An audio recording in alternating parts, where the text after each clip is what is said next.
తనకి నిత్య సన్నిహితుడైన లక్ష్మణస్వామి తన చెంతనే ఉన్నా, ఈ మధ్యే పరిచితుడైనటువంటి ఆంజనేయునికి అంగుళీయకమిచ్చి దూతగా లంకకి పంపాడు కాబట్టి సుందరం.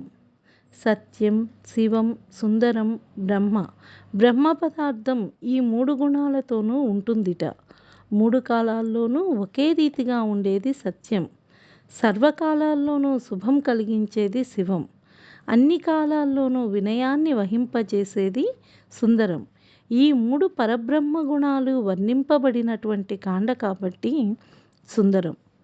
రాముడు స్వయంగా బాలకాండలో చేసిన తాటకావధ ద్వారా ఆయన భుజశక్తి, అయోధ్యకాండలో తానే చూపిన పితృవాక్య పరిపాలనం ద్వారా ఆయన సత్యశక్తి, అరణ్యకాండలో తానే వ్యతిరేకించిన శూర్పణఖ ద్వారా ఆయన శీల సంపద, కిష్కింధకాండలో తానే వధించిన వాలి ద్వారా ఆయన ధర్మ పరిరక్షణ బుద్ధి తెలుస్తాయి.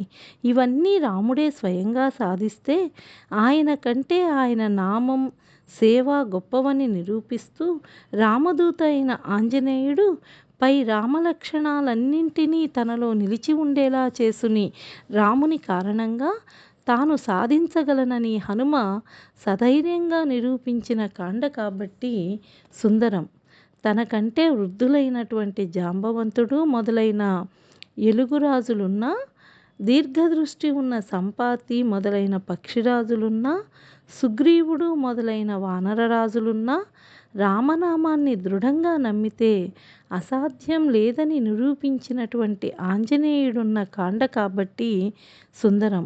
ఇలా ఎన్నో విశేషాలు, ఇవి కాక కవితా సౌందర్యం, భావ సౌందర్యం వంటివి దీనిలో ఉండడం వల్ల సుందరం.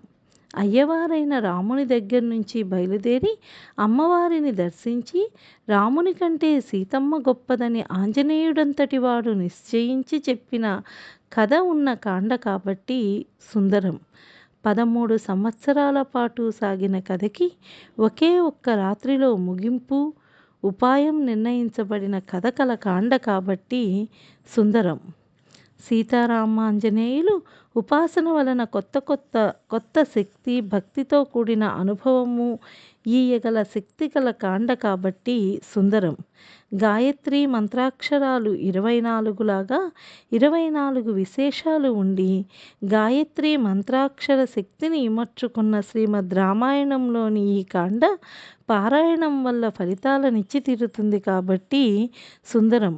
ఇట్టి విశేషాలు ఉండడం వల్లే అన్నారు పెద్దలు, సుందరాకాండ ధర్మార్థ కామాలు, సత్వరజస్తమో గుణాలు అనే ఈ 3 వల్ల కలిగే ఫలాన్ని పొందదలిచిన సాంసారిక మానసిక కష్టాల నుండి దాటవలిస్తే శుభాన్నిచ్చే సుందరాకాండ చదివి తీరాలని దీని భావం. చివరిగా మరొక్క మాట. సుందరే సుందరో రామ, సుందరే సుందరీ కథ, సుందరే సుందరీ సీత, సుందరే కిన్న సుందరం.